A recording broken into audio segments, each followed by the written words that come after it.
Beste leeuwinnen en leeuwen, beste troostseekers, waarheidszoekers, dappere leeuwinnen en leeuwen. Gino terug van Friends for Truth. Zoals daar pas beloofd bij het filmpje van Cliff High, maak ik nu nog een tweede filmpje. Nu aan de hand van een mooie analyse, vind ik, en opiniegeving van Ilona van Ware Kracht. Waar dat ze eigenlijk twee belangrijke aspecten gaan behandelen. Ten eerste, hoe gaan de mensen reageren als ze dus inderdaad gaan te weten komen hoe dat ze eigenlijk echt bedrogen zijn. We bedoelen dan de normies, de gehypnotiseerde mensen. Maar wij natuurlijk weten ondertussen, of toch voor een groot deel, of voor gelijk welk deel, waar dat de klepel hangt. Maar zij natuurlijk niet. Dus dat gaat een enorme shock zijn voor die mensen. En dus ook daarbij in feite spreekt ze eigenlijk ook over, waar dat ik ook volledig achter sta, namelijk dat er eigenlijk buitenaardse wezens zijn die ons eigenlijk volledig helpen op dit moment. De goede wezens uiteraard, van volgens mij de top van de kabal, zijn eigenlijk ook buitenaardse wezens, de draconiens, de reptiliens zoals dat we ze noemen, die eigenlijk vooral de negatieve, slechte buitenaardse wezens zijn. Dus ik denk, als we de waarheid gaan weten, mensen, gaan we dus nog altijd verschot van ons leven op doen. Wij ook, als, laten we zeggen, wakkere borsten. Voilà, we gaan het scherm delen en we gaan eraan beginnen, mensen. Hey. Voilà, dat is Ilona. Hello, my name is Ilona. In this video, I'd like to take a look at what's going to happen when things are going to come out. How will people react? And I'm talking about people who are not awake yet. Maybe are awake, but still haven't got pretty much not a clue what's going on. I've watched a video of Roseanne Barr with Bronnen-Sources about the Red Sea moment, that we're pretty much are heading to. Ja, Bronnen-Sources, dat ik ook wel niet altijd, maar toch ook veel interviews van hem volg, spreekt daar al een heel tijdje van. Die zegt dat we moeten eigenlijk werkelijk gedreven worden tot aan de afgrond. Vandaar dat ik denk dat de witte krachten, eigenlijk de zwarte krachten, hun ding laten doen om ons echt te tonen waar dat die kabal ons eigenlijk echt wel ingooien eigenlijk. Letterlijk en figuurlijk in een hele diepe put of in een hele diepe afgrond. En dus we spreken ook over de Red Sea, dus het Rode Zee moment, waar dat, als we de Bijbel mogen geloven, waar dat Mozes dus met zijn Israëlieten door in feite de Rode Zee trok. Dus de Rode Zee werd dus opengetrokken, of was misschien een laag tij op dat moment, ik weet niet hoe dat allemaal is. Maar goed, tegen dat de Egyptenaren dus terug hun slaven wilden terugkomen halen, werden ze eigenlijk verzworven door de zee. Of dat nu waar is of niet, of dat de legende is. We gebruiken dat Red Sea moment, dus het Rode Zee moment, om aan te duiden hoe, op welk, of dat we eigenlijk bij 1 minuut of een half minuutje of misschien een paar seconden voor 12 uur zitten, mensen, op dit moment. De culminatie, zoals dat ik al een paar keer eigenlijk duidelijk gemaakt heb. Towards a moment when everything will seem lost. Like everything is ending, like the... Ja, we gaan nog dieper, mensen. Dus we gaan nog echt dieper. Ja, als je nu denkt dat we er al zijn aan de afgrond, we beginnen hem al in de verte te zien, maar we zijn er dus nog echt niet, mensen. Dus ik wil niet de angst gaan uithangen, maar we moeten ons voorbereiden, mentaal, dat ze het eerst nog gaan duwen. Dat is like die kat die letterlijk in de val zit, die nog heel zwaar kan krabben. Ik heb dat al veel gebruikt als beeld, maar ziet dat ik rechtsaf voor je ogen. En denk dan aan een gewond dier, welke dat nu is. Ik gebruik de kat, maar een everzwijn die gewond is, gaat nog echt zwaar uithalen. Dus kan nog echt heel zwaar kwetsen en is soms op zijn sterkste op dat moment. Dus even maar, voordat hij dan eigenlijk sterft. Maar toch moet je enorm oppassen. Dus we moeten ervan uitgaan dat de zwarte krachten nog alles, blijkbaar is die doos al niet meer zo vol, maar toch alles nog er gaan uithalen voor ons nog te koeioneren. Dus wees voorbereid, mensen. We gaan nog naar zware maanden. Blackheads have won, and then at the last moment it will turn around and the sea will be parted and we'll be able to walk through and the blackheads won't. So I've done a Dutch video about the global energies for the time ahead of us. It's going to get grim. I had a 5 of Swords as a central card, which is a very grim card. So there's going to be a massive power struggle and we'll be seeing it. So it could be that they're trying to lead to a third world war. So things could be heating up between China and Taiwan, Russia and Ukraine, or maybe even the Middle East. Things are just going to, it will seem like it's going to be awful. We have La Palma. Things could look very awful what's going on there. We've got the financial market that's really pretty much about to collapse. That will seem like everything is lost. Laatste dat ik van La Palma hoorde heb en gezien heb, was gisteren denk ik, dat ze dan ook alle mensen nu gaan repatriëren van het eiland. Je ziet inderdaad de films die ervan, ja letterlijk, zie je dus gigantische lavastromen, maar die daar toch wel, in mijn ogen, toch wel bepaalde banen nu beginnen te volgen.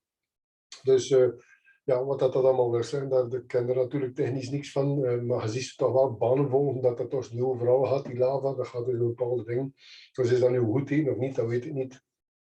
Maar in elk geval, het zijn toch heel veel zaken die gebeuren. So we really could be other scenarios, but we're really heading towards a Red Sea moment where we really think everything is lost. So we really need to hold on, trust the light has won, God has won. We are going to be fine if we trust in ourselves, in God. That's very, very important. We need to stand in our powers. We need to stand in our authority. We really need to straighten our backs and do what we can. In my case, I live in the Netherlands. I refuse to use the pass. I haven't got the wasp sting, so I don't have a code. And you need a code to go to restaurants, to go to theater. Ja, waar dat Ilona leeft in Nederland, dus is dat met een QR-code. Dus restaurants, cinema, wat is het allemaal? Ik denk dat ze er overal die QR-code, dus als je niet ingeënt bent of een bepaalde situatie, denk ja, vooral ingeënt, dan raak je er niet meer binnen. Er zijn natuurlijk met degenen die niet willen meedoen, die daar ook, ja, de uitbaters die ook zeggen, ja, we doen niet mee met dat, met heel die mensenmishandeling in feite. Dus ja, dat is nu aan het vertellen hoe dat zij daar tegenover staat, dat ze dus gewoon niet meedoet. En gewoon heel simpel, ja, dus dan ga je maar niet op restaurant in, dan doe je maar een picknick. Of dan ga je bij een vriend of vriendin een keer samen iets gezellig doen met de families. Alles is mogelijk, mensen moeten gewoon inventief zijn. Maar zeker niet meelopen in dat spelletje. Or a cinema, so I just refuse to do that. I don't do testing. And that's my way of just not complying. I'm just not going to cooperate with a system like that.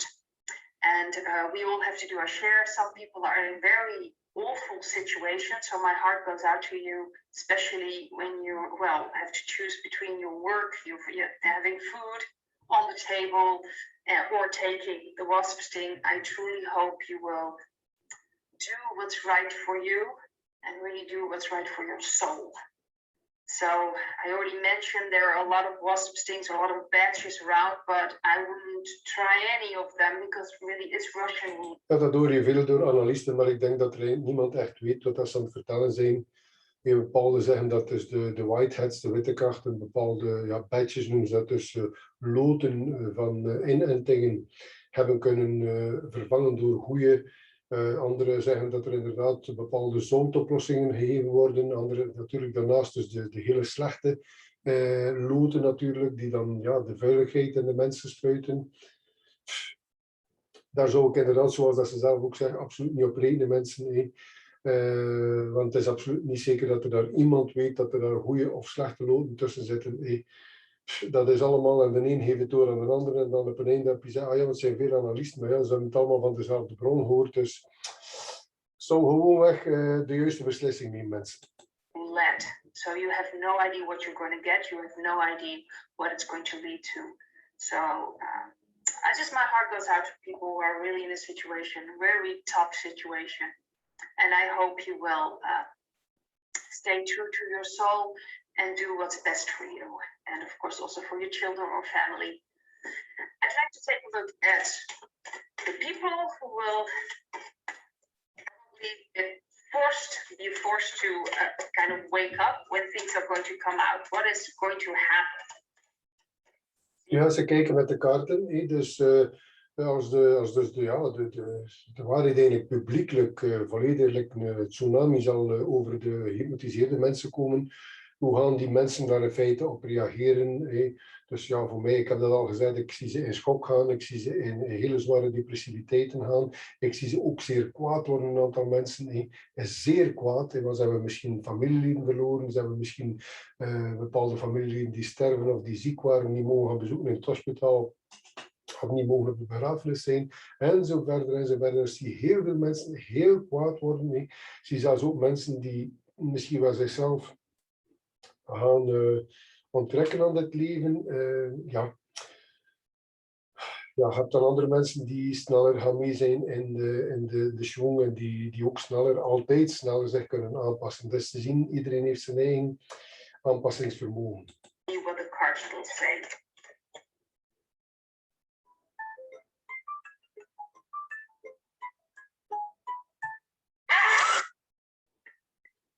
This is the page of swords, that's the card above.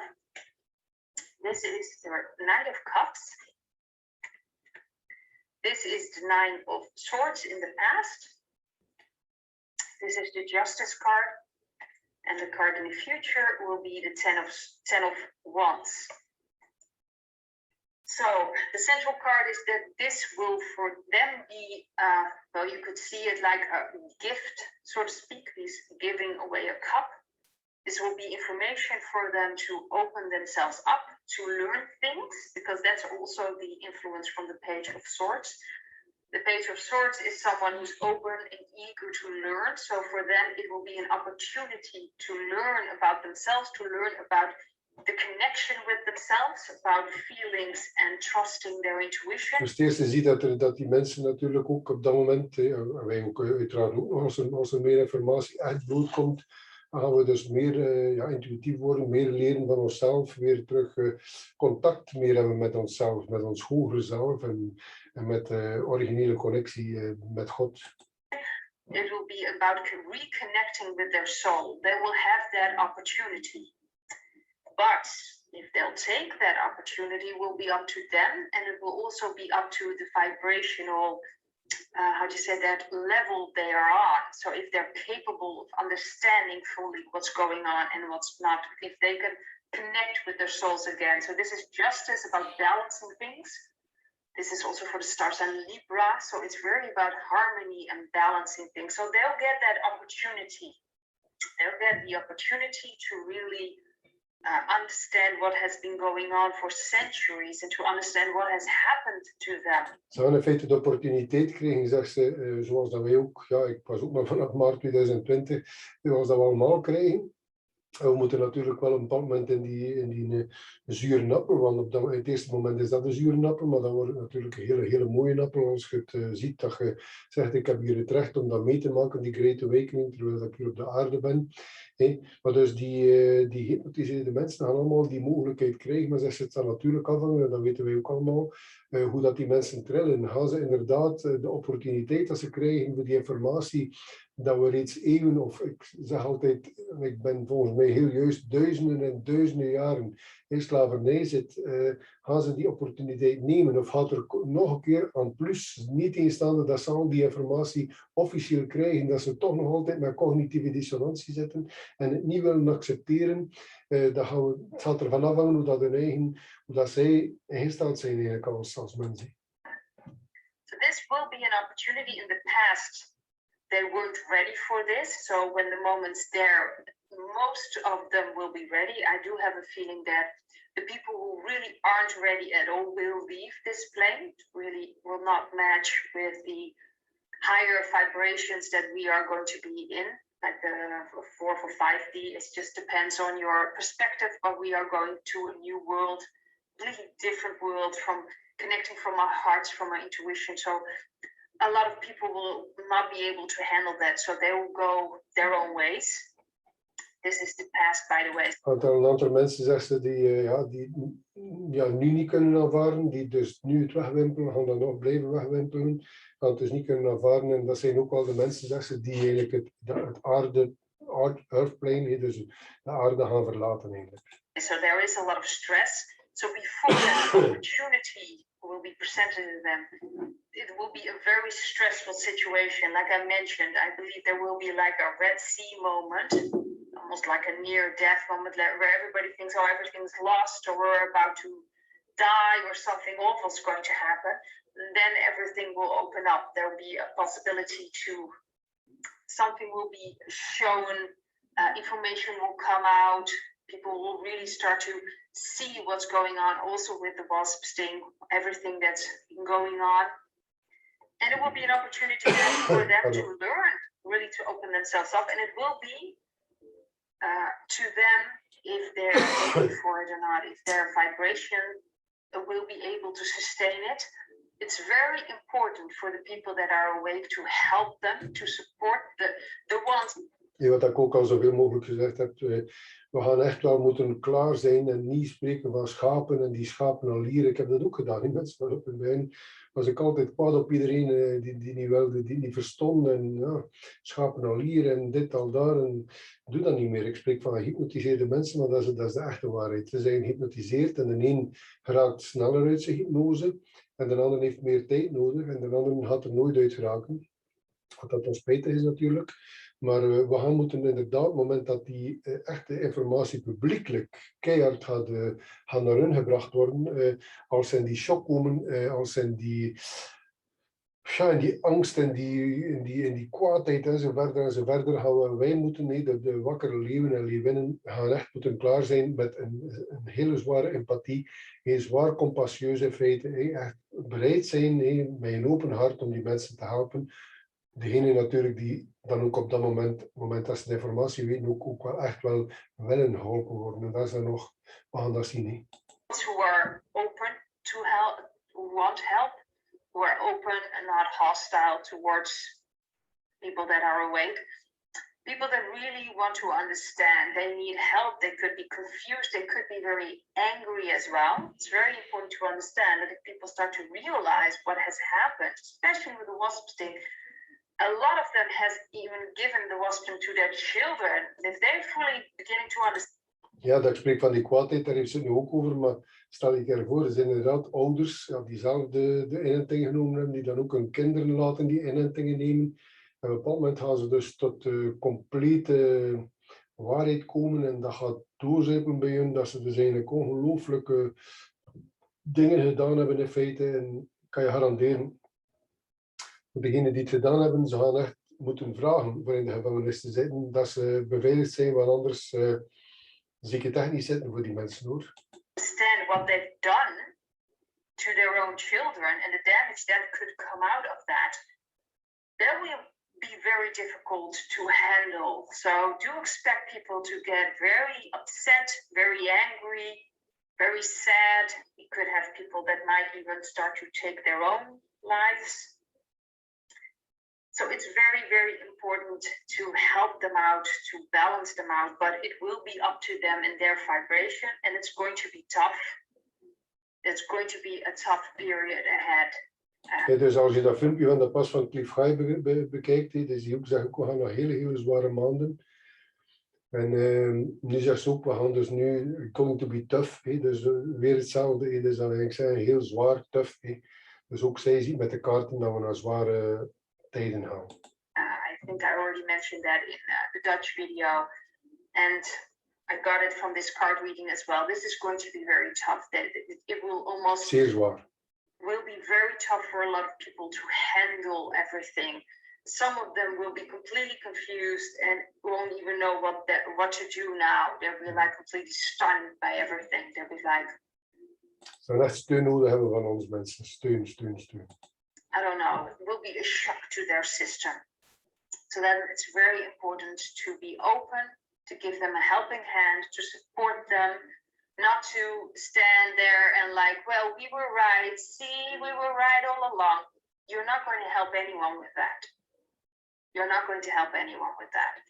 We need to stay strong as humanity. We need to help everyone who is open to it. Als mensheid moeten we naar elkaar komen. Wij mag niet vergeten, de kabal, hun grootste wapen is altijd maar ons uit elkaar gooien, uit elkaar trekken. Want is dat wat ze willen? Divide and conquer. Dus dat is altijd al eeuwenlang hun systeem. Mensen uit elkaar trekken en dan aanvallen in feite als we niet meer op our sterkte zijn, als we volledig uit elkaar geroeid zijn. Dus We moeten terug alles doen, mensen, om dichter bij elkaar te komen. Dus niet van elkaar weggaan, maar nu altijd maar dichter en dichter en dichter komen, mensen. With, of course, who is ready to open their hearts and who's ready to make the connection with their soul again. That's really very, very important. You need to remain open to those people and help them along.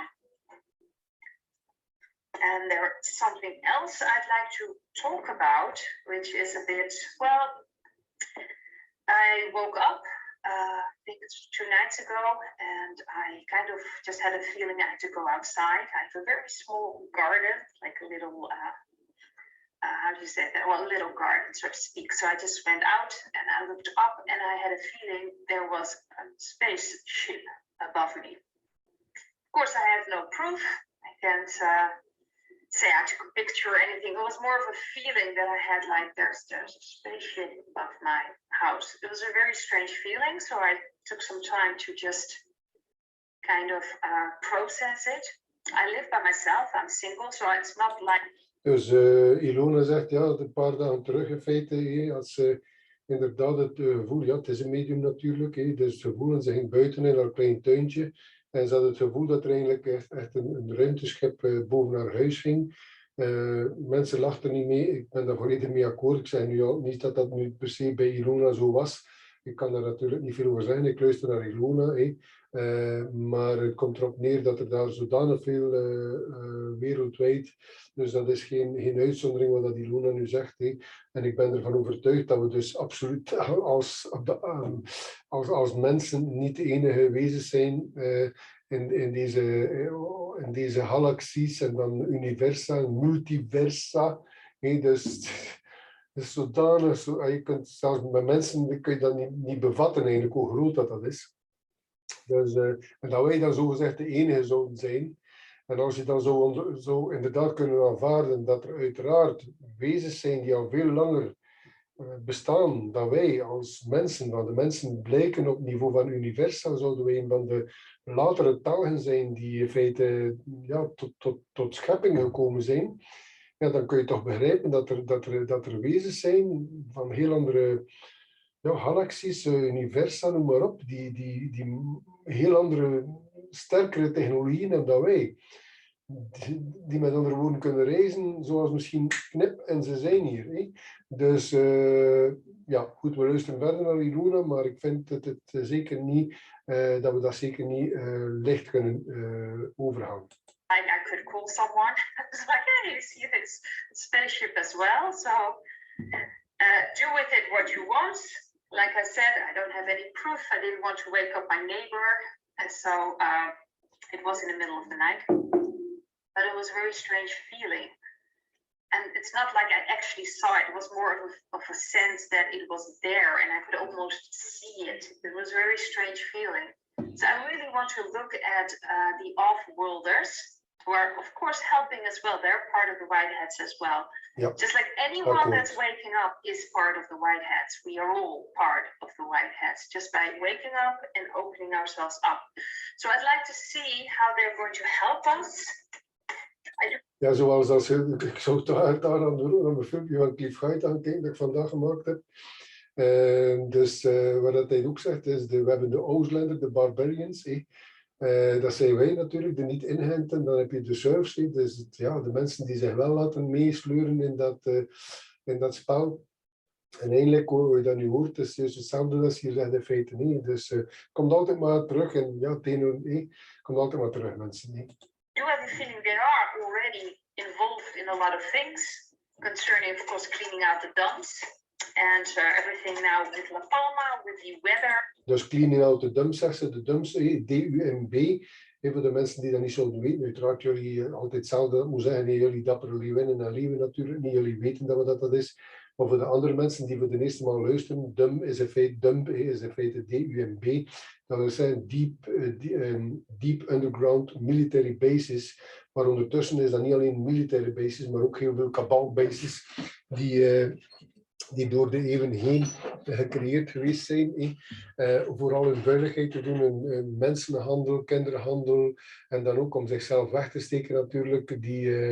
Ook die buitenaardse, dus negatieve wezens, die ook onder de grond zitten. Dus dat is wel degelijk iets die wereldwijd een heel netwerk eigenlijk dat er bestaat, waar dat ze nu al ondertussen de meeste van aan het opruimen zijn. Manipulation, I believe they are really helping out. They also, if I'm not mistaken, prevented an explosion on Earth that would have taken out probably everything. So they've been helping us, but I just want to see what the card will tell me about that. So how do you find your ideal clients between 8 billion people? Interesting, Lucia. This is about the overworlders. 2 of Cups. Card above. Ze kijkt nu naar de goede buitenaardse wezens in feite die ons helpen. Ze kijkt wat de kaarten daarover te vertellen hebben. This is the Knight of Pentacles. That's the central card. The star in the past.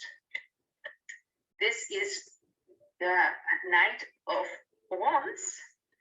And this is the future. This is the Queen of Cups. So this is interesting because this really always stands for the Whiteheads and they are part of the Whiteheads. These are the off-worlders that are helping us. They are the good off-worlders, so to speak. They really... Inderdaad, de goede buitenaardse wezens, de Galactische Federatie en andere volkeren, wezens die ons aan het helpen zijn.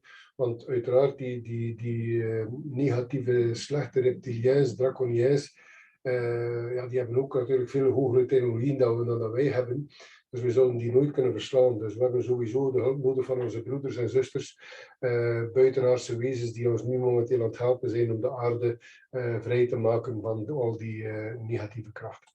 We want to balance everything and bring back the harmony. So they are part of the Whiteheads.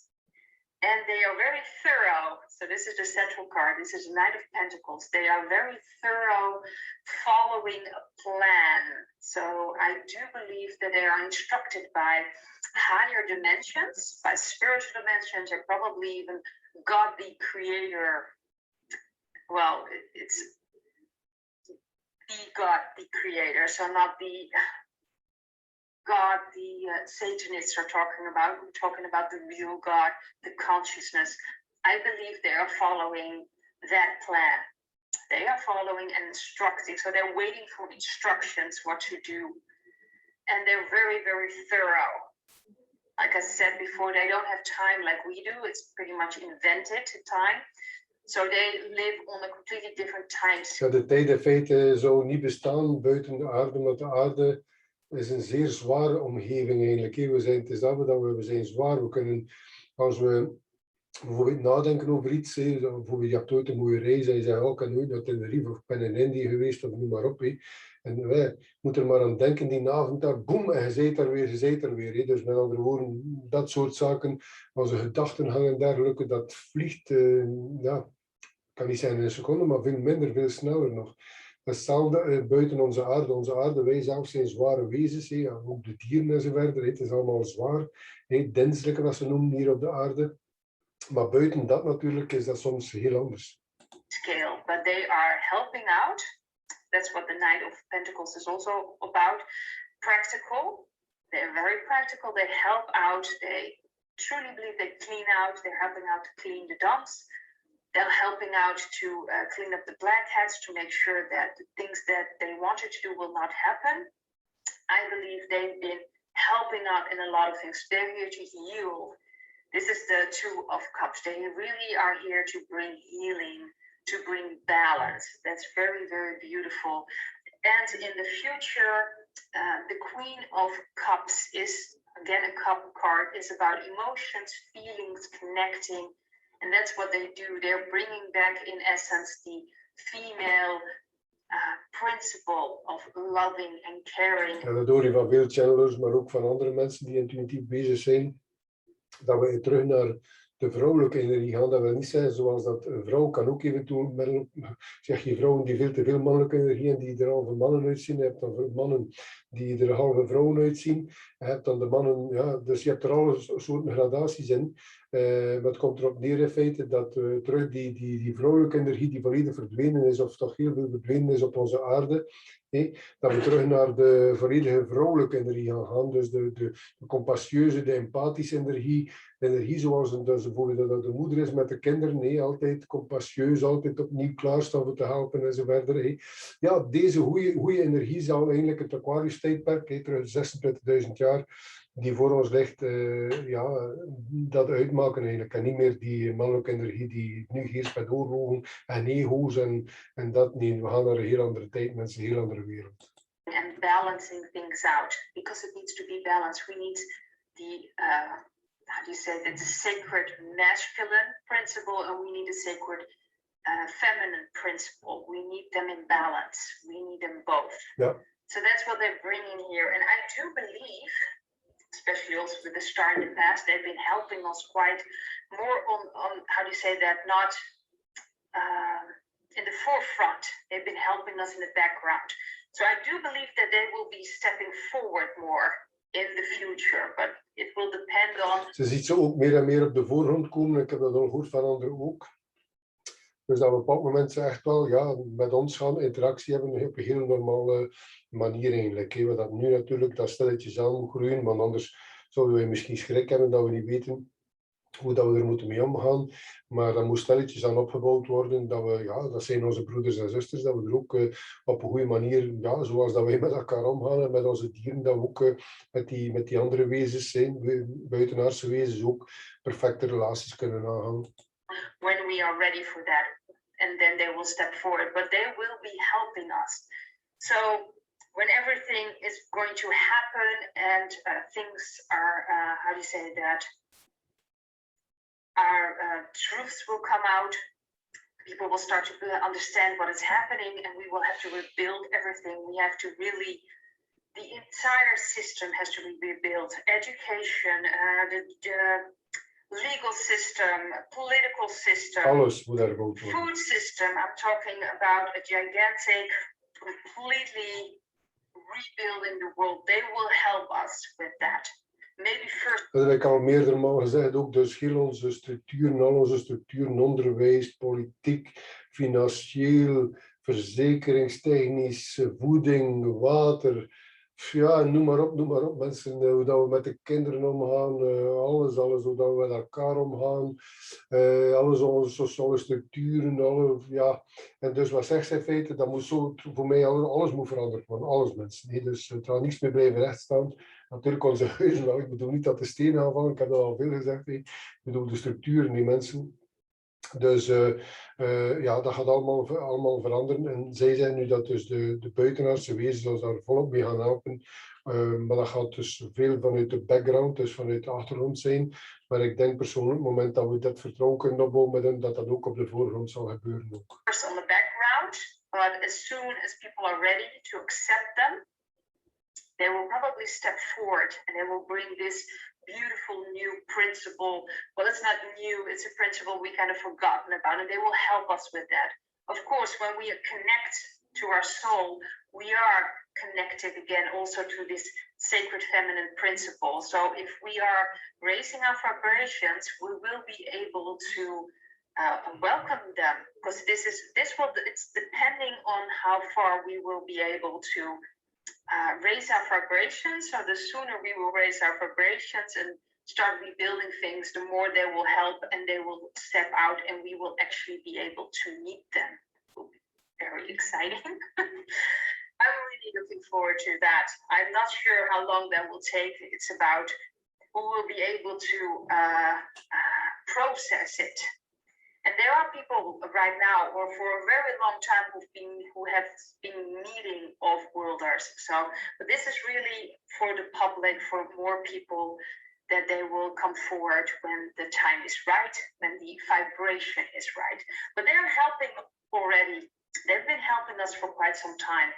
This is in the past, so they've really been helping us along. Probably also helped us usher in the age of Aquarius, so to speak. They really helped with that process. So they are involved, very involved. They are part of the White Hats. It's very important. And they follow a plan. And I believe it's from the Creator. De goede buitenaardse wezens zitten dus samen met de Earth Alliance, met de Aarde-alliantie van Trump en al die anderen in feite. Want Trump is maar een gezicht van een heleboel mensen op de aarde die aan het werken zijn om ons inderdaad naar de Great Awakening te brengen. Maar dus die buitenaardse wezens vormen allemaal samen dus de Whiteheads, dus die globale alliantie in feite, om de slechte krachten weg te krijgen en ons dan inderdaad naar de nieuwe wereld te loodsen. They following it that, and they will help out, and in the future they will come forward as soon as we are able to process it, able to understand it. They will come forward and they will help us even further, and I think they will bring in technologies that have been suppressed on our planet by the black hats. They will come, the med beds, other technologies. I believe we're in for a very, very interesting time, and I'm really looking forward to that new world. So I'd like to leave it at that, and I hope to see you next. Dank u wel, Ilona. Het was terug een zeer mooie analyse. Ik vond het de moeite waard om terug daarop in te gaan. Voilà mensen, ik dank u voor terug het filmpje te beluisterd te hebben in feite. Vergeet niet het duimpje te plaatsen. Alles globaal en heel veel globaal, wat zeg ik nu, massaal. En dus heel veel subscription aan te gaan, abonneren mensen. Delen.